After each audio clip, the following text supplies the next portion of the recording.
Hello friends, তোমাদের প্রত্যেককে আরও একবার স্বাগত জানাই সহজ শিক্ষা এডুকেশন চ্যানেলে।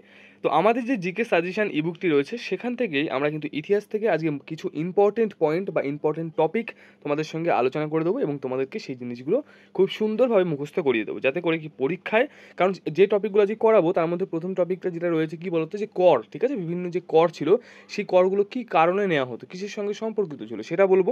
এছাড়াও কিন্তু তোমাদের রাজবংশ রয়েছে বিভিন্ন, সেই রাজবংশের প্রতিষ্ঠাতা এবং যে বলতে পারো যে সর্বশ্রেষ্ঠ রাজা কে ছিল এবং সর্বশেষ রাজা কে ছিল, এটা কিন্তু আমরা চটজলদি একটুখানি রিভিশন করে নেবো। তো অবশ্যই কিন্তু ক্লাসটা দেখো সম্পূর্ণ। ক্লাসটা ভালো লাগলে প্রত্যেককে রিকোয়েস্ট থাকবে অবশ্যই একটা লাইক করবে এবং প্লিজ তোমাদের সবার কাছে রিকোয়েস্ট থাকবে ক্লাসটা বেশি করে শেয়ার করো, যাতে আরও স্টুডেন্ট আসে এবং আমি প্রত্যেক দিন ক্লাস আনতে একটু উৎসাহ বোধ করি। ওকে, এবং দেখো তোমরা যদি এই সম্পূর্ণ পিডিএফ নিতে চাও, 153 পেজের একটি পিডিএফ রয়েছে যার দাম কিন্তু খুবই কম রয়েছে, মাত্র 85 টাকা দাম রয়েছে। প্রত্যেকের ডিসক্রিপশনে লিঙ্ক আছে, সেখান থেকে বাই করে নিও, কারণ পরীক্ষার সময় কিন্তু এর থেকে বড় ব্রহ্মাস্ত্র তুমি পাবে না। ক্লিয়ার? তো চলো ক্লাসটা আমরা স্টার্ট করি। আচ্ছা, তো প্রথমে আমরা যেটা দিয়ে স্টার্ট করবো সেটা হচ্ছে, দেখো ভারতের বিভিন্ন রাজবংশ, হ্যাঁ, এই রাজবংশের দেখো প্রতিষ্ঠাতা কে রয়েছে, শেষ সম্রাট এবং শ্রেষ্ঠ সম্রাট, এই তিনটে জিনিস কিন্তু আমরা খুব সুন্দরভাবে আজকে আলোচনা করব। প্রথম আমাদের রয়েছে কুষাণ বংশ। কুষাণ বংশের যে প্রতিষ্ঠাতা তিনি কিন্তু ছিলেন কুজল কথফিসেস, এবং দেখো যে শেষ সম্রাট ছিল বাসুদেব এবং শ্রেষ্ঠ সম্রাট কনিষ্ক, ঠিক আছে। নেক্সট আমাদের রয়েছে সাতবাহন বংশ। এই সাতবাহন বংশে কিন্তু প্রতিষ্ঠাতা ছিল শিমুখ সাতবাহন, ঠিক আছে। শেষ সম্রাট ছিল যজ্ঞশ্রী সাতকর্ণী এবং দেখো শ্রেষ্ঠ সম্রাট ছিল কিন্তু গৌতমী পুত্র সাতকর্ণী। এই দুটোর মধ্যে কিন্তু কেউ কনফিউশনে পড়ো না। যজ্ঞশ্রী সাতকর্ণী কি ছিল, শেষ ছিল, এবং গৌতমী পুত্র সাতকর্ণী কিন্তু তিনি ছিলেন শ্রেষ্ঠ সম্রাট। ক্লিয়ার আছে? নেক্সট আমাদের রয়েছে হরজঙ্গ বংশ। তো এই হরজঙ্গ বংশ কিন্তু খুব ইম্পর্টেন্ট একটা বংশ এবং এই বংশের দেখো যে প্রতিষ্ঠাতা তিনি বিম্বিসার এবং শেষ যে সম্রাট রয়েছে নাগদাস এবং দেখো শ্রেষ্ঠ সম্রাট অজাতশত্রু, ঠিক আছে। এই হরজঙ্গ বংশকে মনে রাখবে পিতৃহন্তা বংশ বলা হয়, কারণ প্রত্যেকটা রাজা তার পিতাকে হত্যা করে সিংহাসনে বসেছিল, মনে থাকবে। চলো নেক্সট আমরা রয়েছে নন্দবংশ দেখে নেবো। নন্দবংশ, নন্দবংশের যে প্রতিষ্ঠাতা তিনি কিন্তু ছিল মহাপদ্মনন্দ। আমার সঙ্গে কিন্তু প্রত্যেকে বলবে, তাহলে মুখস্থ হয়ে যাবে। শেষ সম্রাট ছিল ধননন্দ এবং শ্রেষ্ঠ সম্রাট ছিল ধননন্দ, মনে রাখতে হবে। তাহলে এই যে ধননন্দ তিনি কিন্তু শেষ সম্রাট ছিলেন এবং তার সঙ্গে সঙ্গে তিনি কিন্তু ছিলেন শ্রেষ্ঠ সম্রাট, ঠিক আছে, মনে রাখতে হবে। কোন বংশে? না নন্দবংশে। নন্দবংশের প্রতিষ্ঠাতা কে ছিল? মহাপদ্মনন্দ। ক্লিয়ার? চলো নেক্সট আমরা দেখবো। নেক্সট হচ্ছে শিশুনাগ বংশ। কি আছে না শিশুনাগ বংশ। এই শিশুনাগ বংশে প্রতিষ্ঠাতা বা প্রতিষ্ঠা করেছে কিন্তু শিশুনাগ এবং দেখো শেষ সম্রাট রয়েছে কালাশোক এবং দেখো শেষ সম্রাট রয়েছে কিন্তু শিশুনাগ। তাহলে বুঝতে হবে, ভালো করে বুঝবে কি আছে না, প্রতিষ্ঠা যে করেছিল সেটা কিন্তু শিশুনাগ, শ্রেষ্ঠ কে ছিল শিশুনাগ এবং শেষ কে ছিল কালাশোক। ক্লিয়ার আছে? এবার কালাশোকের মৃত্যুর পর কিন্তু অন্য একজন সিংহাসনে বসেছিল, সেটা কে আমাকে কমেন্ট সেকশনে কমেন্ট করবে। নেক্সট নেক্সট আমাদের রয়েছে গুপ্ত।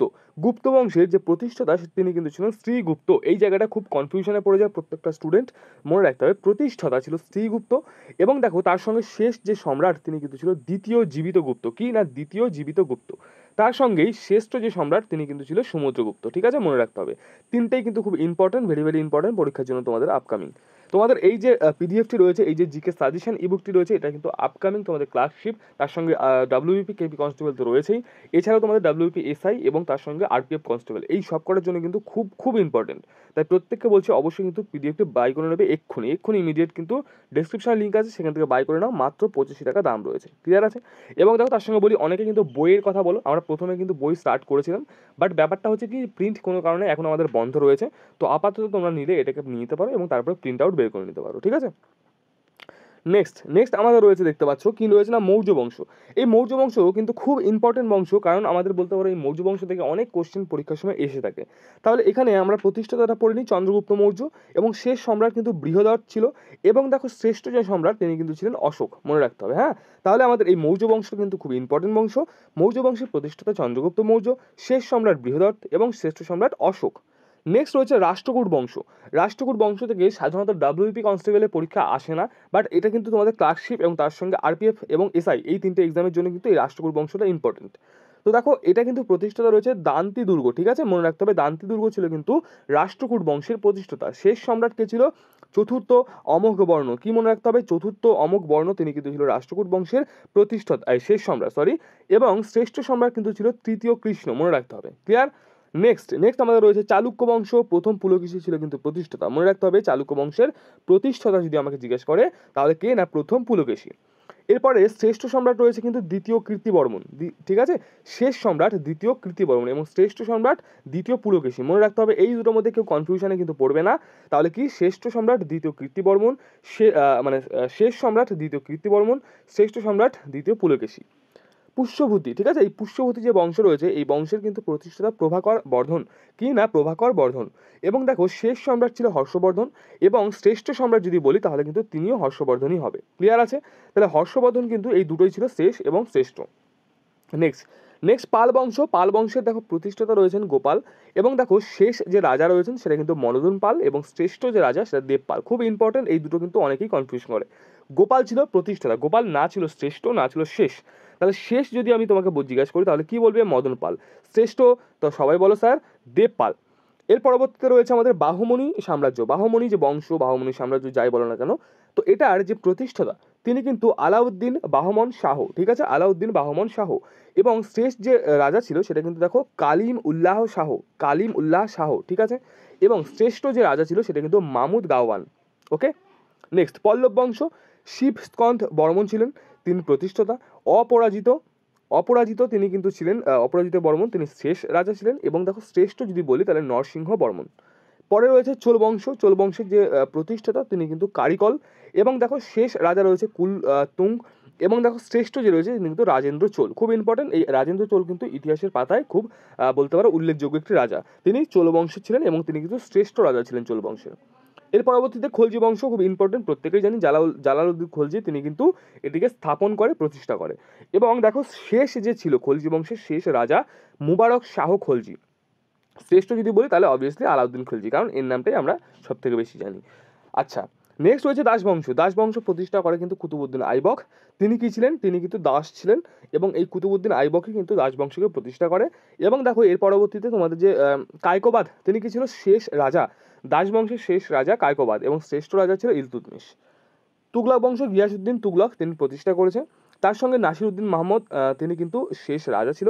মোহাম্মদ বিন তুগলক শ্রেষ্ঠ রাজা ছিল।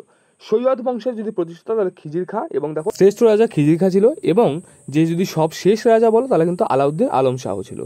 ক্লিয়ার? এরপরে রয়েছে মোগল সাম্রাজ্য। মোগল সাম্রাজ্য কিন্তু বাবর স্থাপন করে। দ্বিতীয় বাহাদুর শাহ ছিল শেষ রাজা এবং আকবর ছিল শ্রেষ্ঠ রাজা।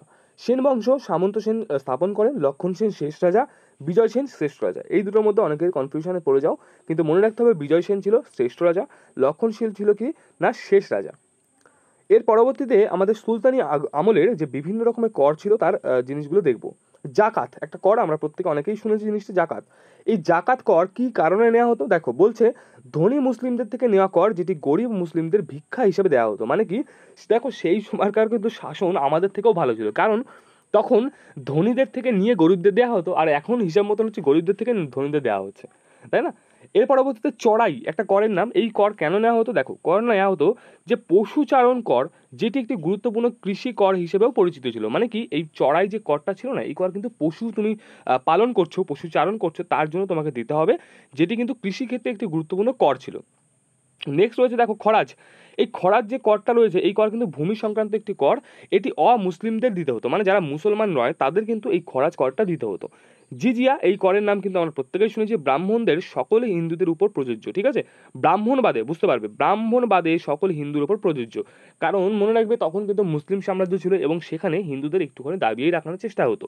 বাট ব্রাহ্মণ যেহেতু খুব উঁচু জাতি মানা হতো, সেই জন্য তাদের কাছ থেকে এই করটা নেওয়া হতো না, বাকি সকলের কাছ থেকে কিন্তু এই কর নেওয়া হতো। খামস, ঠিক আছে, খামস বা খামোশ যেটাই বলো না কেন, সেটা কিন্তু একটি যুদ্ধ কর ছিল। দ্বিতীয় রয়েছে দেখো উশরাফ। এই উশরাফ করটি কিন্তু জমি উৎপন্ন মোট ফসলের 1/10 পরিমাণ ফসল যেটি মুসলিমদের দিতে হতো, ঠিক আছে, মনে রাখতে হবে। তাহলে কি মুসলিমদের দিতে হতো, কি দিতে হতো? একটি কর যার নাম কিন্তু উশরাফ ছিল। এই উশরাফ কর কি না, জমিতে যত পরিমাণ ফসল উৎপন্ন হবে, ধরে নাও তুমি 10 বিঘা ফসল উৎপন্ন হলো, তার কিন্তু এক পরিমাণ মানে তোমাকে 1 বিঘা ফসল দিয়ে দিতে হবে, ঠিক আছে, এটা ছিল সেই কর।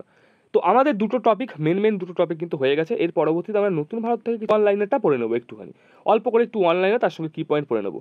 প্রথম রয়েছে দেখো, কত খ্রিস্টাব্দে সিরাজউদ্দৌলার সঙ্গে ইংরেজের আলীনগরের সন্ধি স্বাক্ষরিত হয়েছে, যেটা কিন্তু 1757 সালের কত না 9 ফেব্রুয়ারি। মনে রাখতে হবে 1757 খ্রিস্টাব্দের 9 ফেব্রুয়ারি সেটা কিন্তু কি হয়েছিল না, দেখো আলীনগরের সন্ধি কাদের মধ্যে হয়েছিল? সিরাজউদ্দৌলা এবং তার সঙ্গে ইংরেজ। নেক্সট কত খ্রিস্টাব্দে পলাশি যুদ্ধ হয়েছে? খুব ইম্পর্টেন্ট এবং ভেরি বলতে পারো যে পরীক্ষা আসার মতন। তো এটা কিন্তু হয়ে যাবে আমার, দেখো 1757 হয়েছিল, 23শে জুন হয়েছিল, মুর্শিদাবাদ থেকে 20 মাইল দূরে, ভালো করে বুঝবে, মুর্শিদাবাদ থেকে 20 মাইল দূরে পলাশির প্রান্তরে এই যুদ্ধে সিরাজউদ্দৌলা ইংরেজের কাছে কিন্তু পরাজিত হয়েছেন। ঠিক আছে, নেক্সট রয়েছে বাংলার নবাব, কোন নবাব তার রাজধানী মুর্শিদাবাদ থেকে মুঙ্গুরে স্থানান্তরিত করেছে? এটা কিন্তু মীর কাসিম, তিনি 1765 খ্রিস্টাব্দে রাজধানী স্থানান্তরিত করে। এর পরবর্তীতে দৈত্য শাসন ব্যবস্থা কে করেছিল? দৈত্য শাসন ব্যবস্থা কিন্তু লর্ড ক্লাইভ 1765। এবার কথা হচ্ছে যে দৈত্য শাসন ব্যবস্থা একটুখানি আমরা দেখে নিই। দৈত্য শাসন ব্যবস্থার ফলস্বরূপ বাংলায় প্রশাসন ব্যবস্থা দেওয়ানি এবং নিজামত এই দুই ভাগে বিভক্ত হয়ে গেছিল। মানে কি না, দেওয়ানি এবং নিজামত। তো বাংলার যে শাসন, বুঝতে পারছি দৈত্য কথার অর্থ দুটো আমরা বুঝতে পারি, তাহলে শাসনকে আমরা দুভাগে ভাগ করে দিয়েছিলাম, কি না, দেওয়ানি এবং তার সঙ্গে নিজামত। ক্লিয়ার? রবার্ট ক্লাইভ ব্রিটিশ শাসিত ভারতে বাবর নামে পরিচিত ছিল, মনে রাখতে হবে। তো খুব ইম্পর্টেন্ট প্রশ্ন, যদি তোমাকে বলে কোন ইংরেজ বাবর নামে পরিচিত ছিল, তাহলে প্রত্যেকে বলবো আমরা কি, রবার্ট ক্লাইভ। ক্লিয়ার আছে? লাস্ট প্রশ্ন আমরা যে পড়বো, 76-এর মন্বন্তর কত খ্রিস্টাব্দে হয়েছিল? এটা কিন্তু 1770 খ্রিস্টাব্দে, বাংলায় কিন্তু যেটা হবে 1176 বঙ্গাব্দ। দৈত্য শাসনের কুফল স্বরূপ কিন্তু 76-এর মন্বন্তর দেখা দিয়েছিল। এখানে কিন্তু খুবই বলতে পারো একটা কঠিন অবস্থা কিন্তু হয়েছিল। ঠিক আছে, তো আজকে আমাদের ইতিহাস টপিকটা এই অবধি ছিল, কতটা হয়েছে আমরা একটুখানি দেখে নিই। তো ক্লাসটা আশা করছি তোমাদের ভালো লেগেছে। ক্লাসটা ভালো লাগলে প্রত্যেককে বলবো যে এই জিকে সাজেশন ইবুকটি প্রত্যেকে পারচেস করো, ডেসক্রিপশনে লিঙ্ক আছে, কারণ এটি তোমাকে কিন্তু পরীক্ষার 10 ধাপ এগিয়ে দেবে। একটুকু গ্যারেন্টি থাকছে যে 10 ইন্টু তোমাকে কিন্তু এগিয়ে দেবে পরীক্ষার জন্য। জিকের বেস্ট সাজেশন আমার জীবনে আমি তৈরি করেছি, তো প্রত্যেকে নিয়ে নেবে, অবশ্যই ডেসক্রিপশনে লিঙ্ক রয়েছে। এবং নেক্সট ক্লাস করার জন্য চ্যানেলটিকে সাবস্ক্রাইব করে রাখো, বেশি করে ক্লাসটা শেয়ার করো, অনেক স্টুডেন্ট যেন দেখতে পারে। দেখা হচ্ছে নেক্সট ক্লাসে।